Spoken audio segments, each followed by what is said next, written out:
Ito nga pala yung ganap namin kahapon, Sunday. Ngayon ko lang na upload.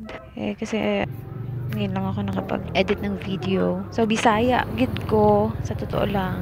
Kaso, may audience kasi tayo na mga Tagalog. Kaya kailangan natin mag-Tagalog. Pero kung kuan lang, mga Bisaya lang akong audience, na mag-Bisaya, ragid unta ako. Hapon na ba, minanimba kagahapon ay nagsugod na pagidi ay.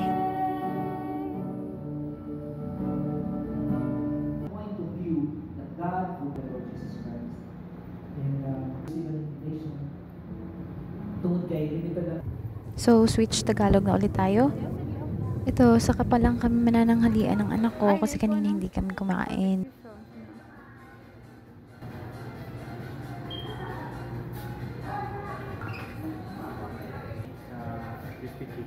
Crispy chicken. What? Ano kaya yun? Parang may event dito ngayon.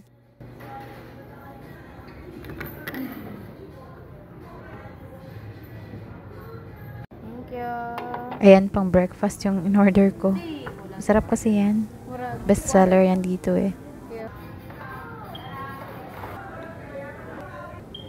Ayan, ang anak ko gusto nang umalis.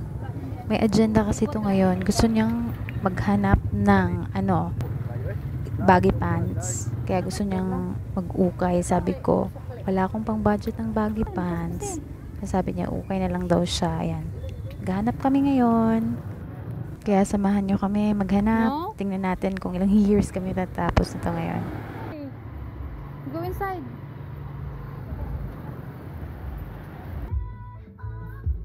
Ang girl man ipangitag mga pang-boy. O diba, Bisaya ako dyan. Ang gusto ko kasi sana, kung magbibisaya ako, dapat may subtitle ako. Kasi may mga vlog kasi na Bisaya, tapos may mga nagko-comment. O anong ibig sabihin? Bakit di siya nagtatagalog? Di ko naintindihan or di ko maintindihan. Sana nagtagalog siya yung ganon. Kaya hindi naman ibig sabihin na feeling ako na may mga followers ako na madami. Kaso lang, yung gusto ko na hindi na ako sa subtitle pa ng Tagalog kasi it would take time pa kasi na gumawa ng subtitle. Kaya medyo mahihirapan talaga. Eto, parang mahihirapan din kami maghanap ng bagay na hinahanap ng anak ko Kanina pa kami ikot ng ikot eh. Parang ilang ukaya na yata napuntahan namin eh. O eto naman, papasok na naman ulit kami dito sa pang-anim na yata ito na ukayan. Ayan. Sige, lumuhod ka dyan. Maghanap ka kasi yan ang gusto mo, di ba? Kamahalan. Gusto niya kasi talaga. Palagi niyang sinasabi sa akin na bibili daw siya. Yun yung mga gusto niya na style ngayon eh. Yan. Baggy. Ayun, umalis na kami kasi wala talaga kaming nakita eh. Tapos may nakita kaming shop dito ng pen shop. Kaso lang, nag-close na, nakasale sana, sayang. Pupunta pa daw siyang Gaisano. Ayan, maghahanap siya dun sa loob. Tingnan natin kung may mahanap siya. Excited siya eh. Whoop. May mahanap ka kaya ngayon? Oo, gusto niya kasi bumili ng hoodie tsaka baggy. Yun yung gusto niyang combination din. Aside sa baggy at tsaka itong shirt lang.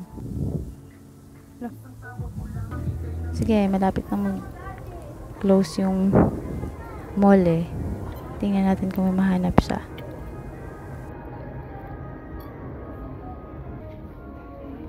Nako, parang bokya. Wala kaming mahanap. Kailangan namin pumunta sa third floor. Maghanap doon. Tapos yung ending, medyas lang pala yung nahanap namin. Nabili ko. Joke. Nabili kaming isang baggy. Nakahanap kami isang baggy. Maganda siya. Maganda yung fit sa kanya. Kaya happy na happy siya ngayon. Mura lang sa 300 plus. So, okay na din. Paminsan-minsan lang naman siya eh. Papabili ng ganyan. Okay. Thank you so much for watching. Bye.